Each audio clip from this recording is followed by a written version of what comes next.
In this video, I'm going to walk you through how to use the BRRRR method to buy properties and then refinance them so you get all your money back so that you can continue to buy more properties and create that rental empire that you've always been dreaming of. So let's jump into it.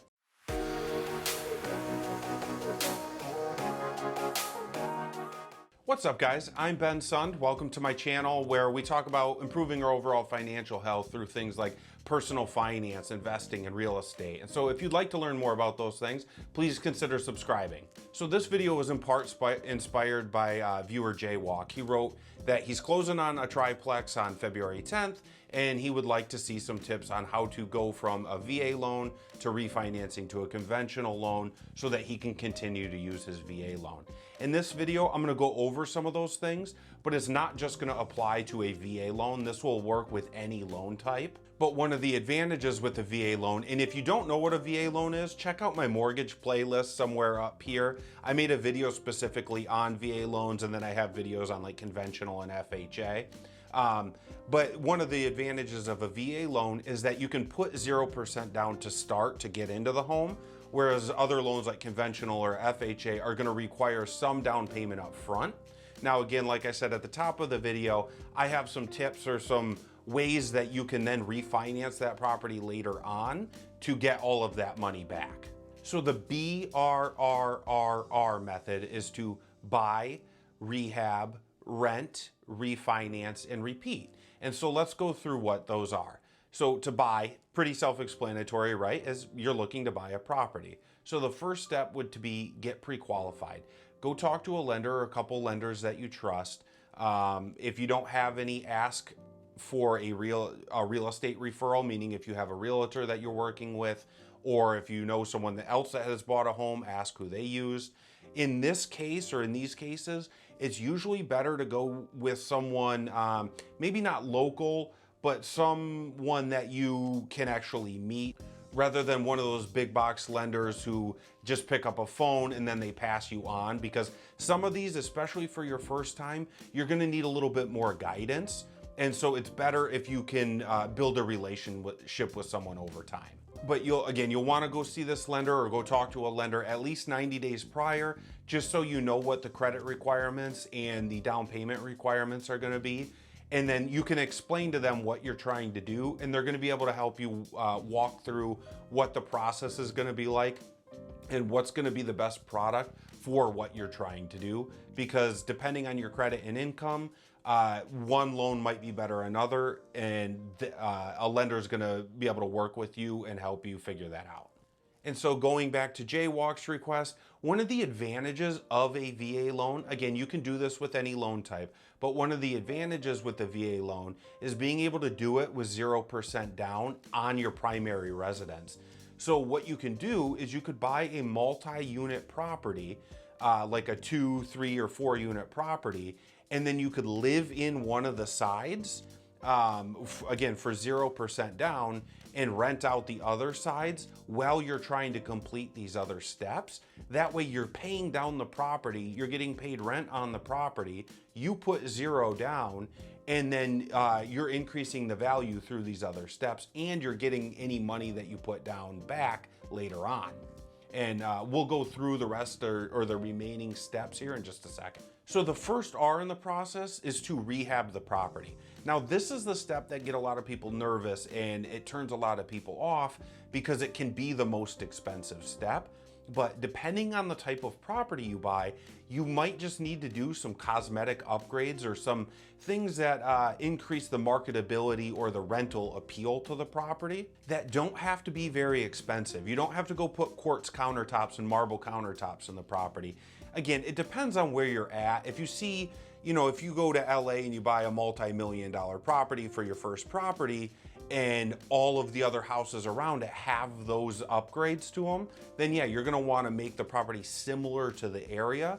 But for a rental property, it doesn't have to have all these like high-end appliances and marble countertops and all that. You can do things that look cosmetically good, but aren't very expensive. And specifically with rental properties, you're most likely gonna have to repair or redo these things every 5 or 10 years or however long, just because rental properties tend to have more wear and tear on them.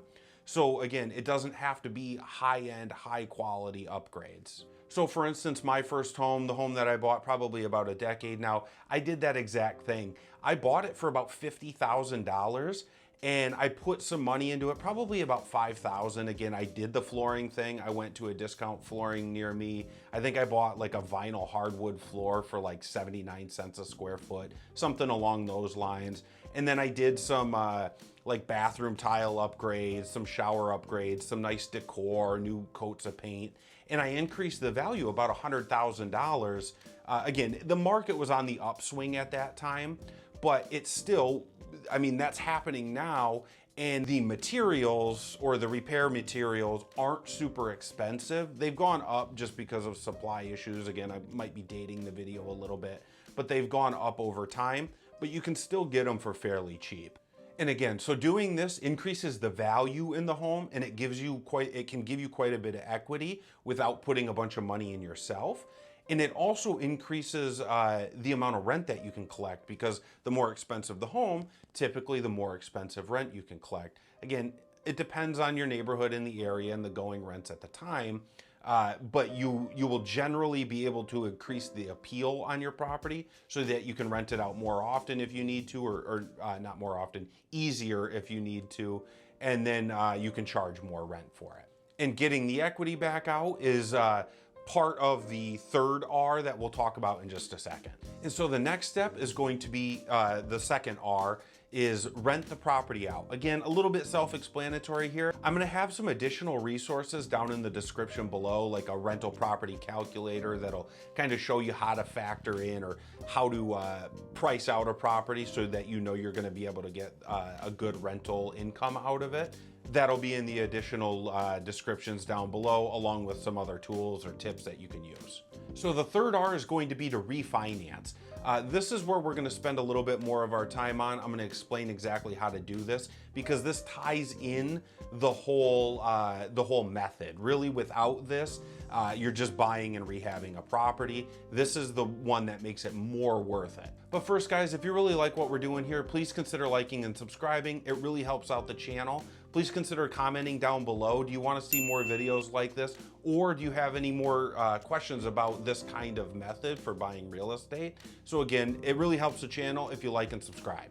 All right, so the plug's out of the way. Let's get into the refinance section. All right, so the refinance stage.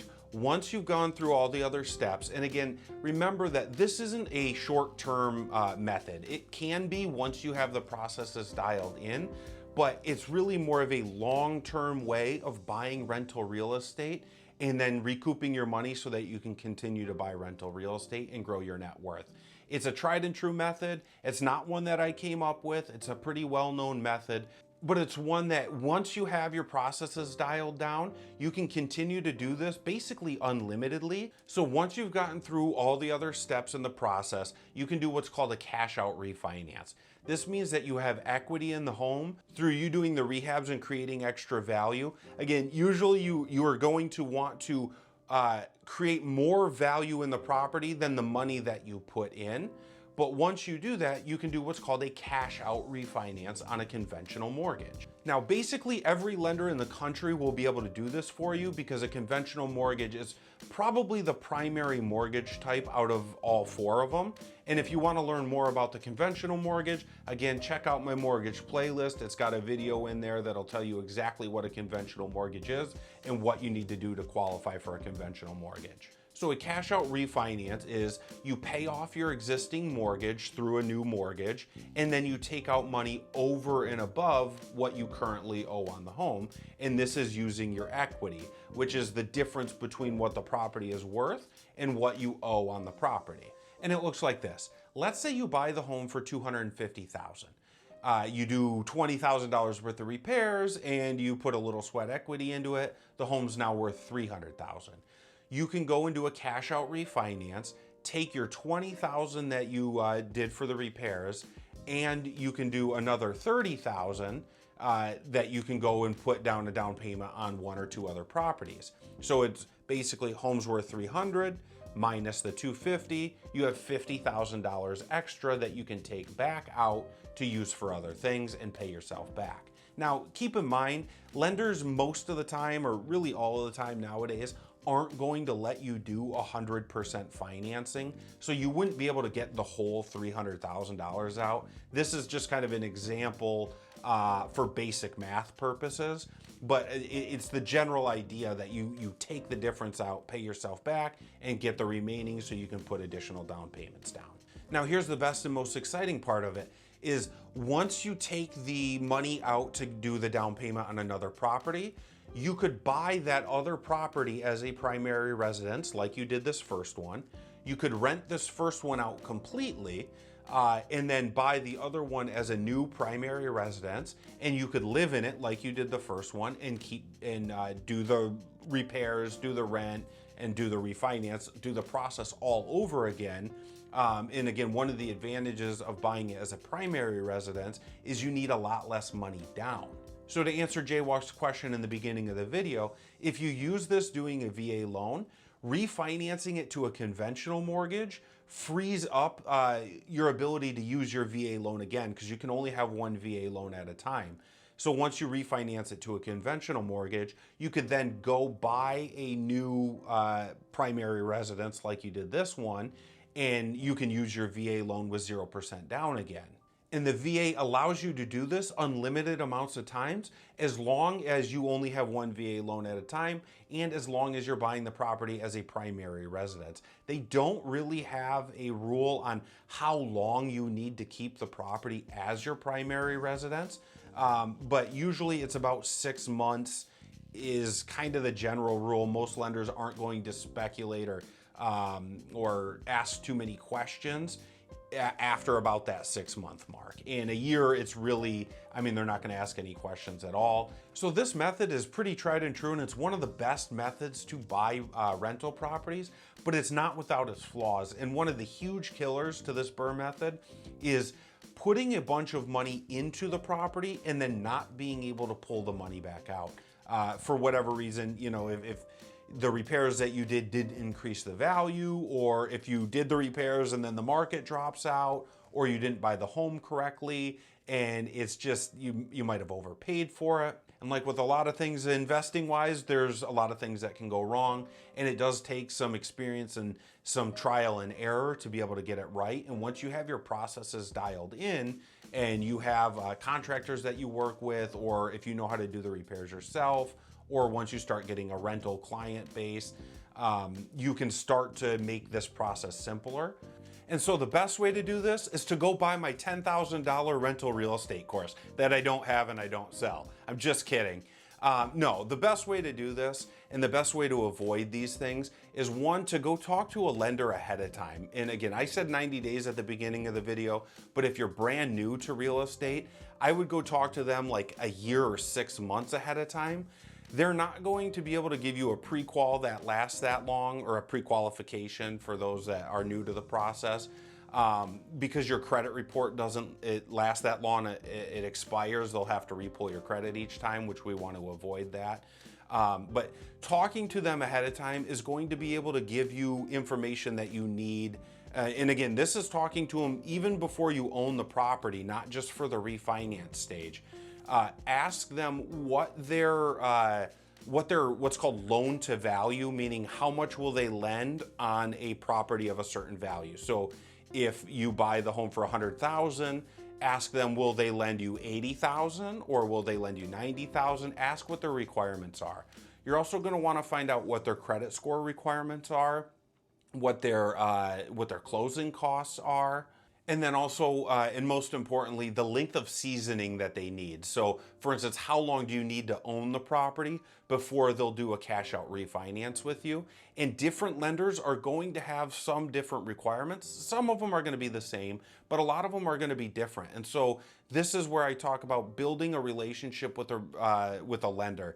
Doesn't mean that you need to take them out for lunch or coffee or anything like that. It's just talking to them, having them walk you through what their process is and explaining what they do, so that when you're ready to buy or when you're ready to refinance, you'll have all those tools ahead of time. Because again, the last thing that you want to do is buy the property and then realize for whatever reason you don't qualify for a cash out refinance because your credit score or because you don't meet the loan to value requirements. There's things like that that they're going to be able to walk you through, and it's going to be very dependent on your particular situation. And the other thing is get with a real estate agent, or you can do it by yourself if you like to go view properties, but you might not have some information that a realtor could give you. And that is to look at a lot of different properties, even if it's driving by or going on Zillow and then running your rental calculator. Again, I'll have a link in the description below that'll give you a free rental calculator. You can go on Bankrate. But what this does is it helps you run the numbers on the property to make sure that it's actually profitable for you to buy it. It'll also give you some tips on, like, let's say you put $20,000 into the property, the home's now worth $300,000. It gives you some tips on how to calculate a post rehab value, and that, because that's what you're going to be refinancing on, but that's also what you're going to want to buy on. Remember, the money's made on the buy of the property. So if you pay $250 but you rehab it, you're going to want to run the numbers on the property's value after it's rehabbed, not before it's rehabbed. Because you're going to be charging rent on a $300,000 property, not a $250,000 property. And so again, it's important that you go look at a bunch of different real estate deals. You don't have to go through and tour each home or anything like that. Another thing is look at certain neighborhoods that you would like to buy and potentially like to live in. Don't go look at like a broad area like the entire city of LA or something like that, because it's really hard to learn multiple different neighborhoods at a time. So it's important to narrow down a few different neighborhoods, hopefully ones that are easily accessible to where you're at now, so that if you see a listing, you can go drive by it, or you can pull it up on Zillow and run the numbers. And if you do that enough times, you're going to get a general idea of, one, what the homes are going for, and two, what the other rent in that area is going to go for, because that is the competition for your property. All right, guys, I've had my say. Now it's time for you to have yours. Comment down below. Did you already buy a property, or are you in the process of buying a property? Or do you have any other questions about this process? Comment down below. And if you got value out of this video, please consider liking and subscribing. It really does help the channel get more reach to more people that might find this video useful.